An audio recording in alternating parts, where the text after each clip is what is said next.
കടുവയോ തോന്നലോ? ശരു, വേഗം ഒളിക്ക്. അയ്യോ, എന്തു പറ്റി? എൻ്റെ ഒരു പഴയ ചെങ്ങാതി വരുന്നുണ്ട്. പേര് കേട്ട പേടിത്തൊണ്ടനാ. കടുവ എന്ന് കേട്ടാലേ ബോധം കെടും. ഇവിടെങ്ങാനും വച്ച് പേടിച്ച് ചത്താൽ മൂപ്പരുടെ ചേട്ടന്മാർ നമ്മളെ വെച്ചേക്കില്ല. സൂത്രാ, ഹലോ. തന്നെ കണ്ടിട്ട് കുറേ കാലമായല്ലോ. സുഖം തന്നെയെന്ന് വിശ്വസിക്കുന്നു.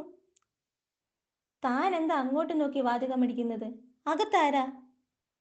ഹി ഹി, ആര്? ഒരു കടുവ പോലുമില്ല. അയ്യോ, എന്താ എന്താ? ദേ, കടുവയുടെ കാൽപ്പാടല്ലേ ഇത്?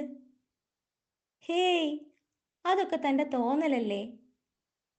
താൻ ആളങ്ങ് ക്ഷീണി. എൻ്റെ അമ്മോ, എന്താ? ഗുഹയ്ക്കകത്തൊരു കടുവത്തല.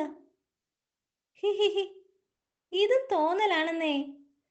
മണ്ടൻ കടുവ എത്തി നോക്കി. ഇവിടെ വന്ന പലർക്കും തോന്നാറുള്ളതാ ഗുഹയ്ക്കകത്തൊരു കടുവയുണ്ടെന്ന്. ചിലർക്ക് തോന്നും കടുവയുടെ അലർച്ച കേട്ടുവെന്ന്. എല്ലാം ചുമ്മാ തോന്നലാ. He he. എനിക്കങ്ങോട്ട് വിശ്വാസം വരുന്നില്ല സൂത്ര. ഗർ, ഇപ്പൊ വിശ്വാസമായി കാണും.